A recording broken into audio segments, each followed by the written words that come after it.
Good afternoon, everyone, and thanks for joining us today. This is Joe with the Local Search Association, and I'd like to welcome all of you to LSA's webinar series. Today's webinar is titled Enabling SMBs to Drive Local Leads via Mobile Audiences and GeoFencing, and will be brought to you by our guest presenter, Andrew Katz from NinthDecimal.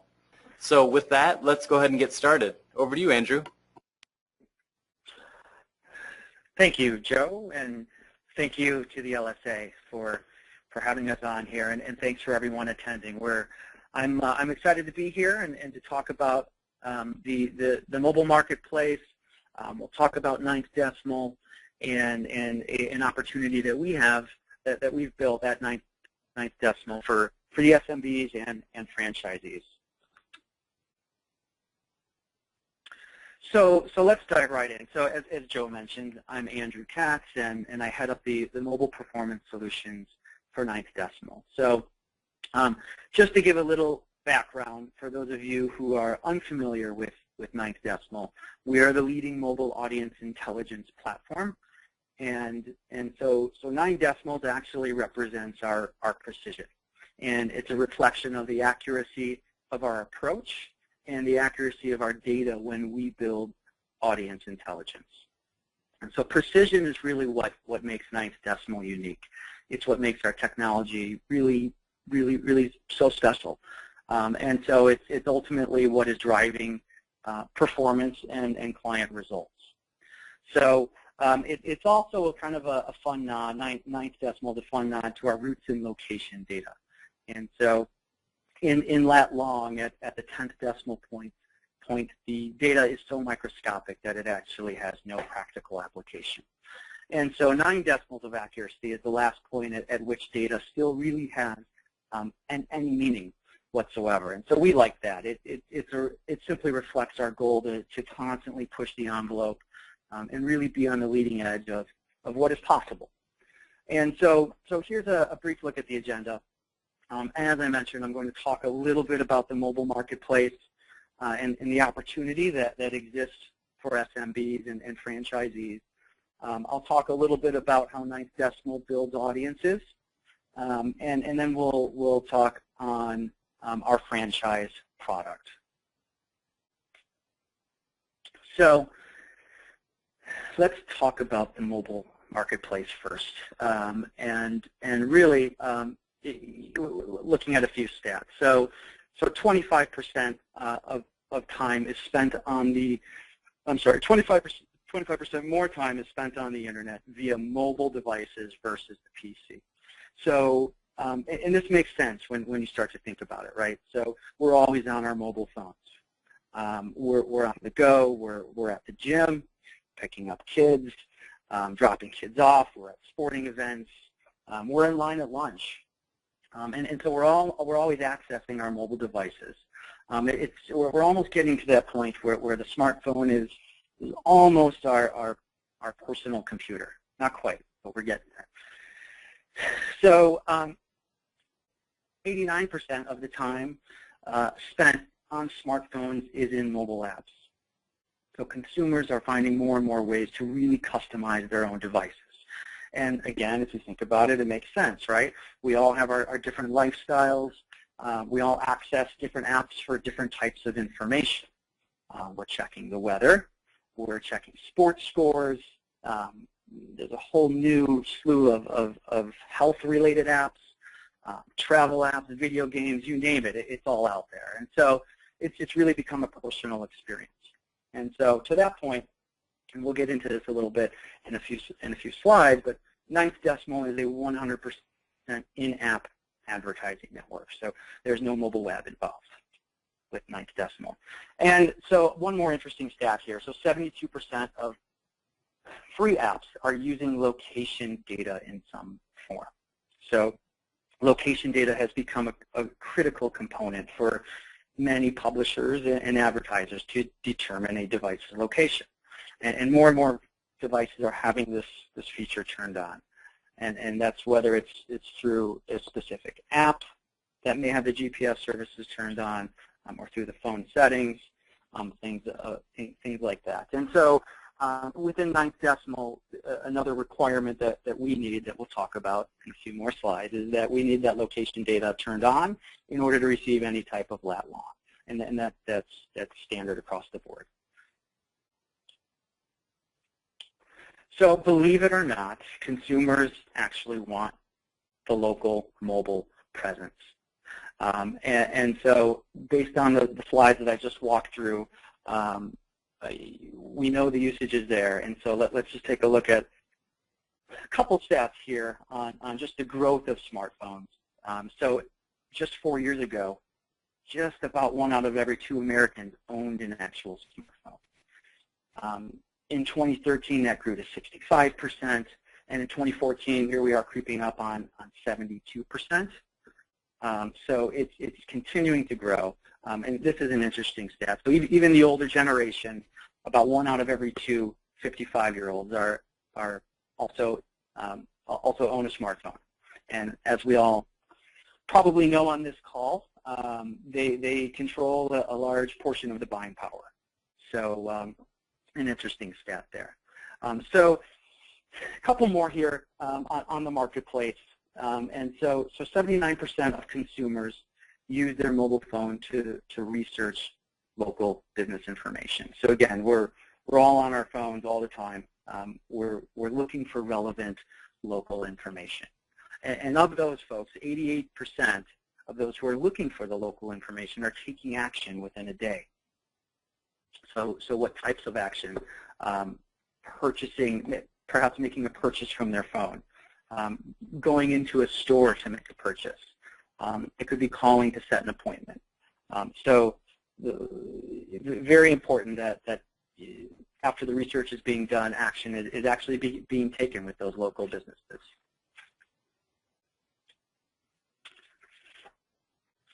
So we talked a little bit about usage and what people are doing on their phones. We know people are spending time there.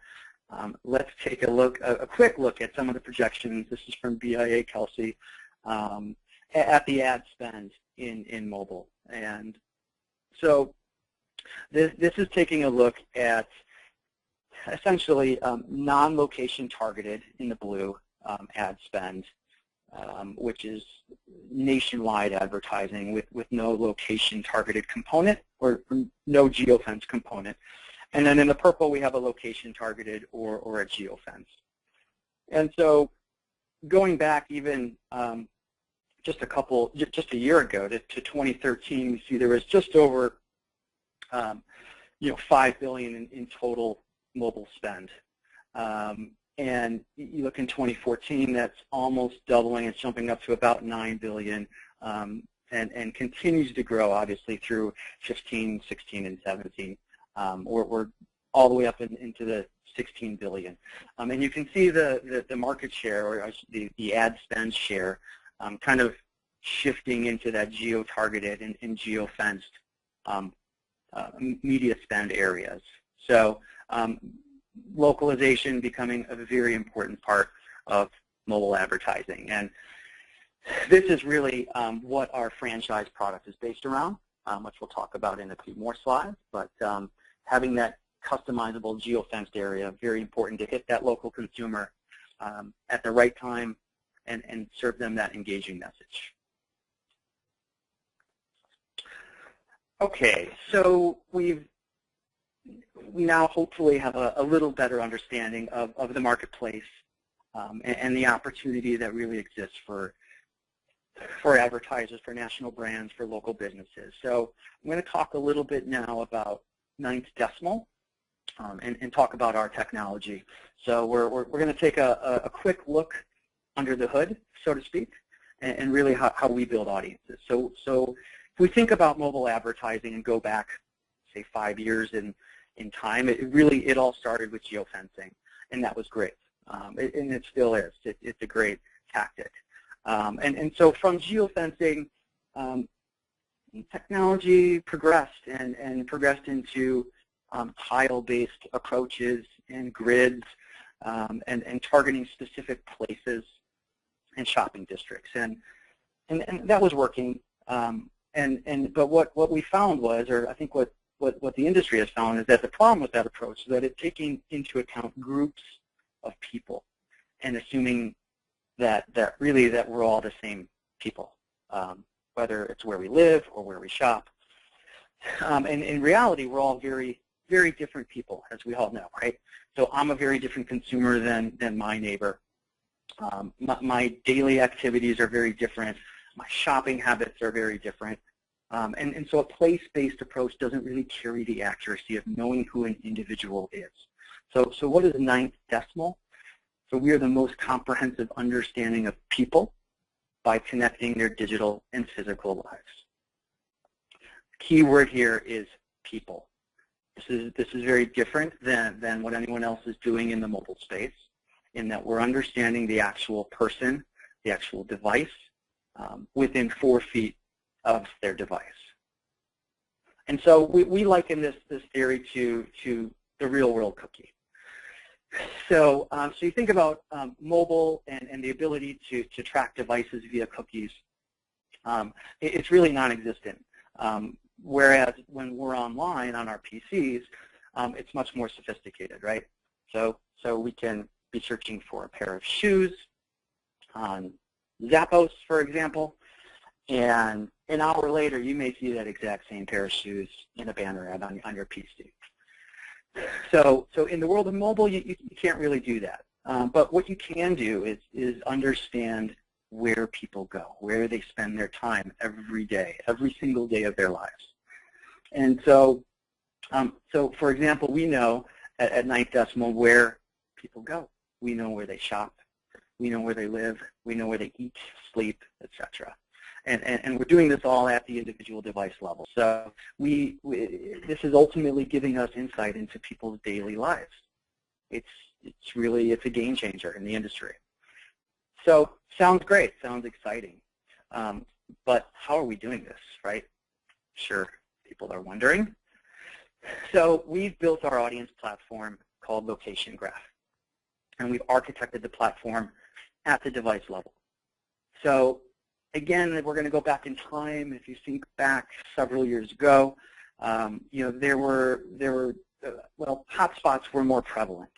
And so you could walk into a Starbucks, which you still can, but you could, years ago, walk into a Starbucks, hop onto their Wi-Fi, and you didn't have to dive into your exorbitant data plan to get online because you were connected to the Wi-Fi. So fast forward to today, data plans have come down, and we all really have our own personal hotspots on us at all time with our mobile devices. So we're accessing our apps more frequently. We're searching for information. We're customizing our phones to our liking. So our location graph takes all of the device's location history and contextualizes that information into real-life information. So what you do every day really translates into who you are. Are you a stay-at-home mom? Business travelers? Are you attending sporting events? Are you a sports enthusiast? Do we see you in the Apple Store? Are you a tech enthusiast? Are you at Radio Shack? And so you can see from this slide, based on the data that we've ingested it through Location Graph, we have profiled anonymously approximately 1 billion devices in the U.S. alone. So from those 1 billion devices, we've ingested about 1 trillion data points. We're adding 100 billion data points a month. So we're continuing to evolve the platform and grow the actual data structure. Down here at the bottom, there's just a high-level example of what a location tag looks like to kind of give you a visual. So these are the types of data points that we're gathering when we see that actual device. So we know the day, we know the time, we know the device they're on, the venue that they're in, zip code, the app that they're in, and latitude, longitude. So again, pretty neat, pretty impressive. So how do we do this? So let's talk about that for a little bit and kind of look under the hood. So there's essentially there's about 3 steps. I'm going to simplify it a little bit for this call, but there's 3 steps that we take to ensure the data that we ingest is actually accurate. And so the first step is making sure that the consumer's location is accurate. You have to know where the consumer is versus where an app thinks they are. And so quite honestly, at this point, this type of filtering process is table stakes. Every mobile vendor should be doing this by now. So of course you need to filter out the bad data, right? If there's centroid data being passed through from an app, centroid data meaning the latitude, longitude from the central point of the city that you're in, if that's being passed through consistently, that's obviously not an accurate snapshot an actual snapshot of where you're actually located. So you could be on the north side or the south side of Chicago, which is where I'm located, and that app could be passing that centroid lat long. Well, that doesn't tell us where you are. So you have to be able to filter that type of information out. You have to filter out cell phone tower data, cached apps, registration data, all types of inconsistencies that can be passed through. We probably filter out somewhere in the range of 40, call it 40%, 40 to 50% of all the data that we receive. So you have to have the infrastructure to really support that and filter it. So ultimately, we at NinthDecimal are only taking in data that's coming directly from the GPS signal from your phone. It's really, at the end of the day, that's the kind of the simplified answer here. So to that point, we're only accepting lat long data that is at least 5 decimal points. So our name is NinthDecimal, but we're not necessarily using lat longs to that extent. Secondly, another step that we need to do is making sure the context of the location is correct. And so, in other words, you need to know where the store actually is. You need to know where the store actually is versus where a standard database thinks it is. And so what I mean by that is that what we have found, and I'm sure other industry leaders have as well, is that working with many business listing companies, about 40% of the store locations are actually inaccurate. So if you think about it, think about all this work we're doing up front, verifying and cleaning up the inbound data coming from the actual devices. We're going to make sure that the actual contextual location on the other side of the equation is indeed accurate as well. And so in this example, the database, you can see, is telling us that the consumer is seeing a movie. They're at the movie theater. In actuality, this consumer is having dinner and drinks at Joe's Crab Shack. So quite a different consumer. And the reality is that your clients probably don't really care about the lat long of these specific locations, right? They care about the actual place. They want to know, where does the consumer spend their time? And so the third step you need to take, and what we've done, is mapped out the entire United States at an individual household level and at the merchant level. So specifically, on the merchant side, we have a database, a business database, containing approximately 20 million merchants, right? So the entire U.S. So we all know businesses move, they change, they go out of business. Lots of variables there. So to keep this data, this merchant level data, updated and accurate, we have a team that's dedicated to filtering out and ensuring the accuracy of the data. And so this team has a multi-geocoding process that's actually validating location. And we also subscribe to Google Places API, which is constantly firing signals into our database, updating us with real-time information. So we're consistently making sure that business information is 100% accurate. Very important.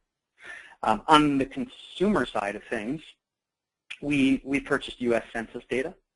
And so this includes the plot lines, basically, of every single property in the United States, including their lat longs. And so through this, we can verify our location graph data to ensure household level accuracy. And having that household level accuracy opens up all sorts of new advertising opportunities and third-party data partnerships that we can bring in offline data with our mobile device ID data and do some pretty interesting things, so which we'll talk about in a little bit. If everyone is understanding the process that I just explained, hopefully you are at a higher level. Hopefully that's shedding some light into how we build our accurate and precise audience. So this is an example of the type of accuracy you can expect with a location graph platform. So we're looking at a shopping district here. On the left is a 100-meter by 100-meter tile, and that is the size of 2 football fields, just to kind of give everyone some perspective there. So you really don't know where a consumer is shopping if they're located in that tile, right? They could be at Forever 21. They could be at the Walgreens, the Apple store. So on the right, not only do we know the person is shopping, but they're actually in the Armani store shopping. And so this is a location tag that we'll build and begin to build at this device ID level, knowing that they shop at Armani. So let's expand on that slide a little bit and take kind of a look at another real-world example here. So here we see a person. This is a device that we saw shopping at Sears 3 times over the span of about 2 weeks. So this can be interesting when we talk about geofencing, right? If Sears wants to geofence Sears shoppers, every customer that comes into their store, or if there's a competitor that wants to geofence Sears stores and serve competitive advertising, doing a geo-conquest, right? So the reality here, this is interesting, the reality of this device is that they were actually in the auto repair shop these 3 times. So they were getting some work done on their car. They weren't actually in Sears shopping for anything. In addition, this device, in addition, these are additional locations where we've seen this actual device. So, for example, we see them up in Bricktown Mall, which is great. But not only in the Bricktown Mall, but also they stopped at Home Depot. They get their nails done at Lee Nails. We see them at the baseball field several times during the week. So we can start to uncover who this person may be, right? We see them at Five Guys having lunch frequently. And we also see that they work at beauty supply shop. And we know that because we see that device at that location during business hours, Monday through Friday. So, you know, just kind of bringing this all to life, right? This is a very busy working mom, right? And so you can imagine every day when we see this type of information, the types of profiles we can build out at the device level. And we're just creating more opportunities outside of the geofence to target this consumer. So you cannot create these specific marketable moments if you don't have precision within 4 feet, right? So let's take a look at an anonymous ID. So this is a device. Everything is anonymized. We know that this device is an iPhone. We know that they are a Verizon customer. And you can see for this device we have 595 location tags. So again, just kind of talking through some of the precision here and why it's so important. So we saw this device at Kirby Field. It's a baseball field. But the reality was they weren't playing baseball. They were in the parking lot and they were in the bleachers. So they were there watching the game. Again, they probably have kids. We see various errands that they can run, that they are running. We see they go to the same gas station to get their gas. They're very loyal to that gas station. We see them at CVS. We can see them at their favorite restaurant frequently, the Golden Dragon restaurant. And then in their personal time, we know they belong to a country club. We see them playing tennis there. So very interesting insights we can start to create from this type of precision. So when you don't have precision, all sorts of crazy things can happen, right? So we'll just take a look at a couple quick examples here. This first square is a device that we saw, again, at the Little League Park, but only 150 feet away, there's a Wendy's. So is the device at the park, or are they at the Wendy's? Different consumers. This middle one is kind of funny. So there is a device that, again, this is the device that we see at the Chinese restaurant, their favorite place, but less than 100 feet away, this is an Irish coffee bar. So Irish coffee bar, to me, I'm sure there's coffee served there, but Irish coffee could probably have some liquor going on there. So are they in the bar, or are they at the Chinese restaurant, right? And then the last example, this is a device that we have seen driving by a hospital. So we saw them perhaps at the stoplight. They did not go into the hospital for any reason. So when you don't have precision, that's the type of inaccuracies that can come about. So in summary, I'm going to kind of sum up our location graph technology and how we're building audiences from signals that really matter. So signals such as where you go, where you work, where you live, other physical locations that you frequent, right?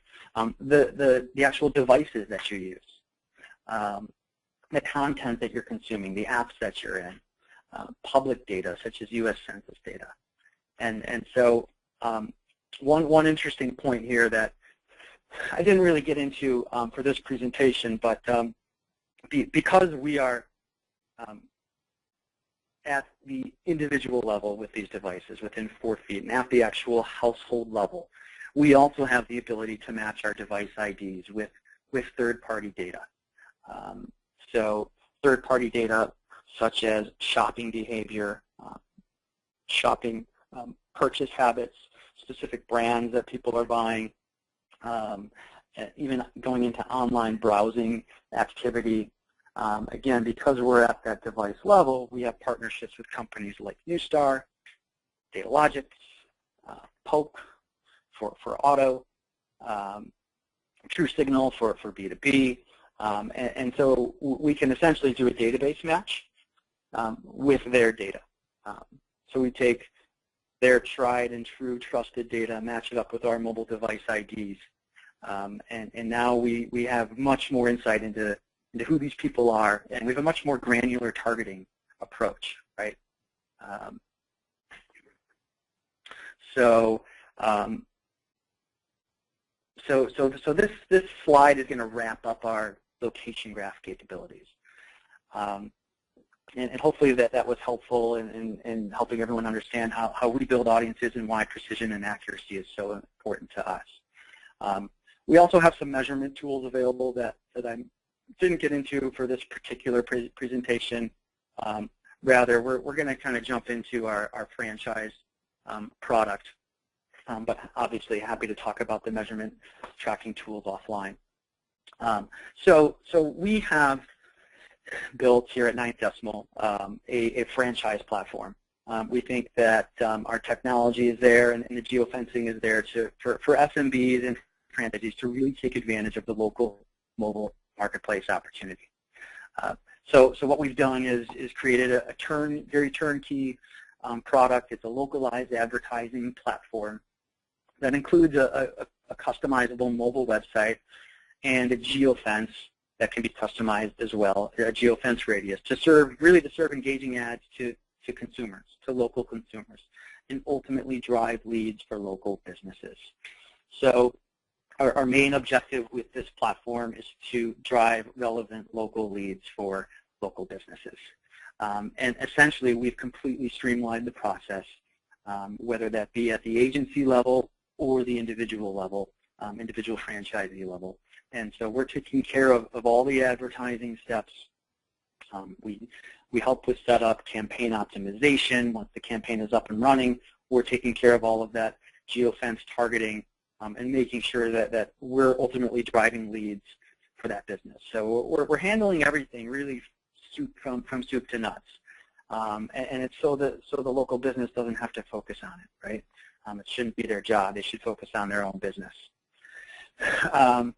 And so when we set up our geofencing, just a couple quick tidbits on that, we typically have our own best practices that we've just garnered from historical information. So if we're dealing with multiple locations, for example, within a densely populated urban area, we're going to tweak the radius the geofence to a much smaller area. So perhaps a 2 to 5 mile radius. When we move out to the suburbs, we have the capabilities to kind of open that up a little bit. Perhaps it's in the 10 to 20 mile range.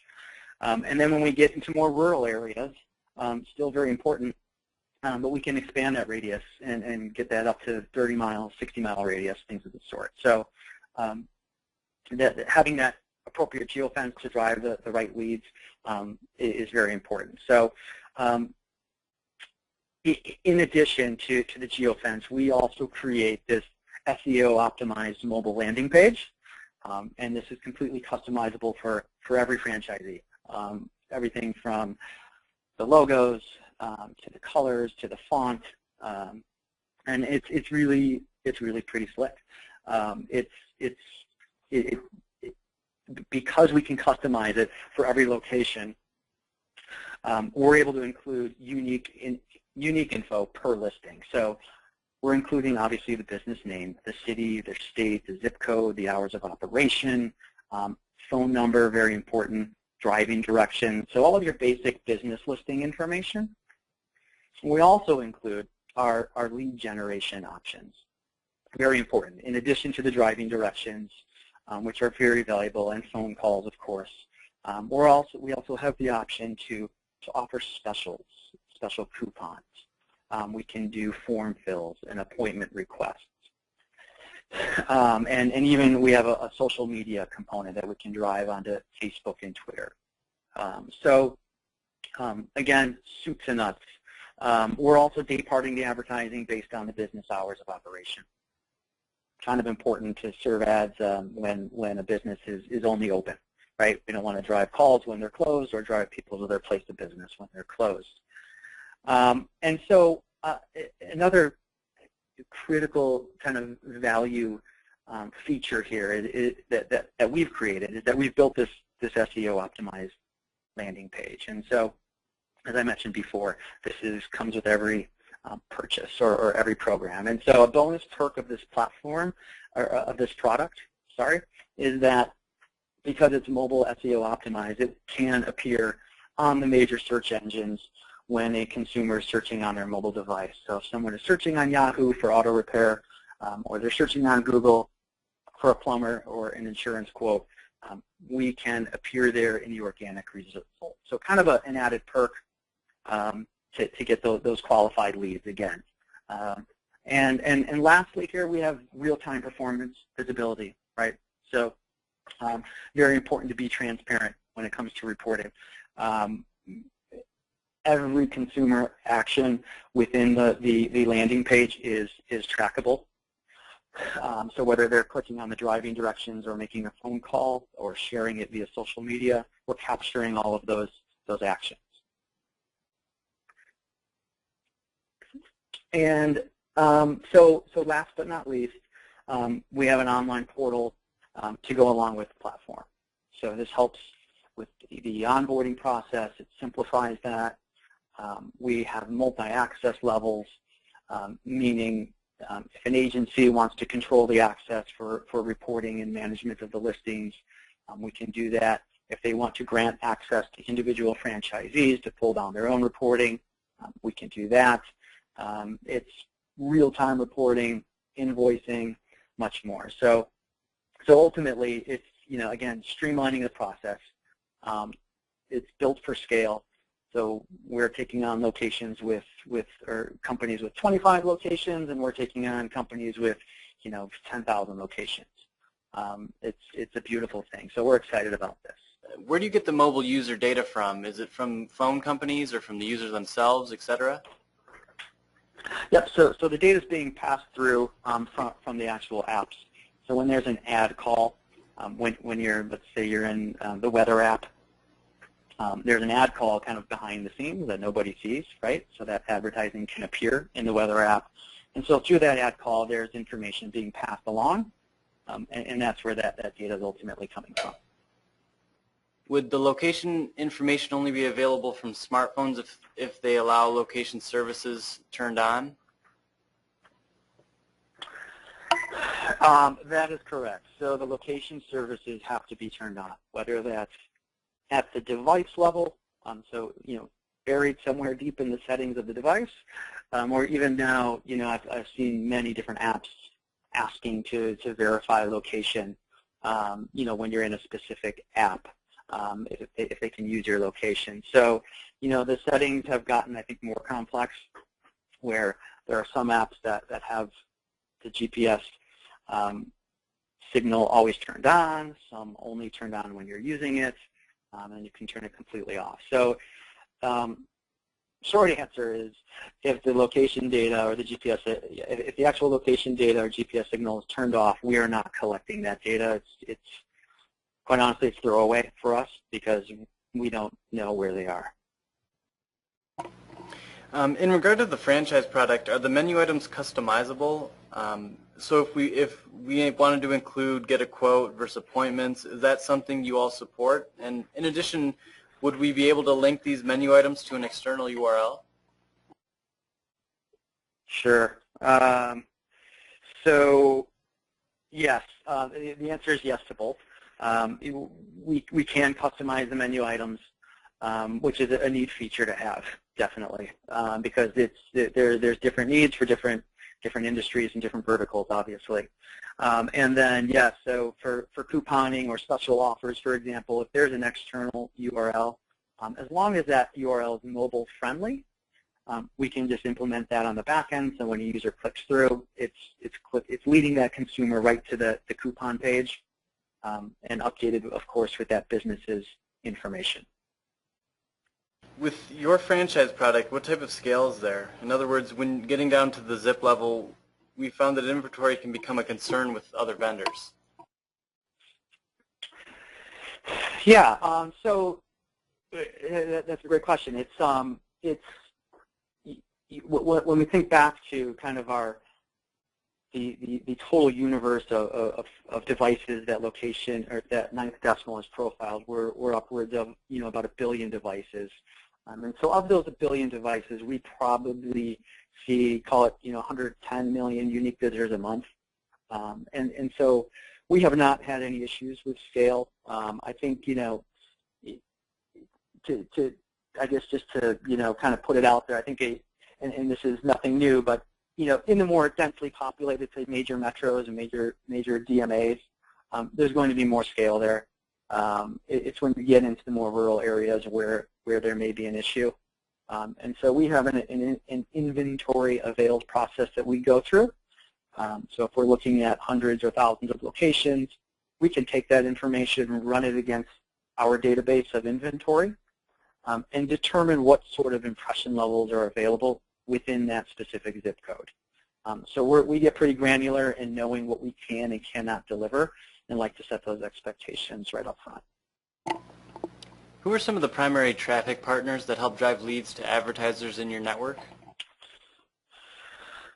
Sure. That's so.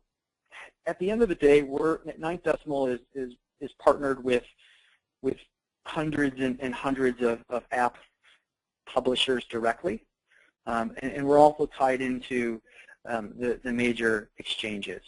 And so from a top app perspective, we do have kind of a top 100 app list that we like to share. But at the end of the day, it's about targeting that local consumer at the right time and driving that lead to the local business. So I could throw out a couple names if you just think about the CBS Sports line or AccuWeather. We're tied in with all those guys, and again, as well as the exchanges. Is this cookie-less technology? Yes. Yes, it is. For reporting on the franchise product, what type of data are you providing? Sure. So, you know, it's again, I mentioned this earlier. It's important that we're providing transparency there, so the local businesses know what type of results they're getting, right? So it's very detailed. It's, you know, if the consumer is clicking on the landing page, if they are making a phone call, if they made an appointment request, asked for driving directions, you know, filled out or clicked on the coupon link, things like that. So again, every actionable item that a consumer can make is being tracked and recorded, and it's real time again, so we can all log in, or whoever it is can log into the online portal and access that type of information. Can you track a walk-in conversion, and with what accuracy? Sure. So the answer is yes. We can track it. We can track walk-in conversions or in-store foot traffic lift, and that's through a measurement platform that I did not touch on in this webinar.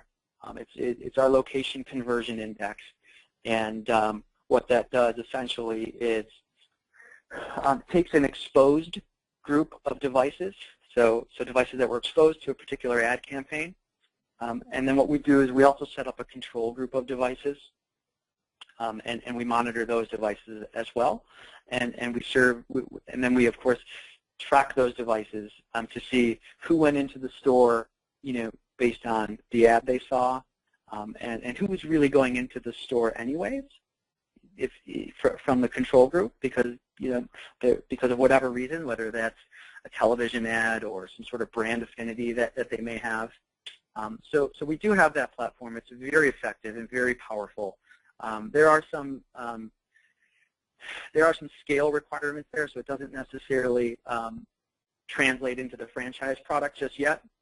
But for national retailers, QSRs, financial institutions, we have that platform, that LCI platform implemented, and it's very effective.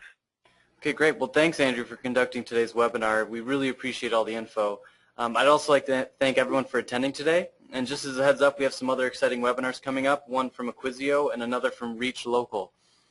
For more information on these and all of our upcoming webinars, visit localsearchassociation.org/webinars. So thanks again, everyone, and have a great day.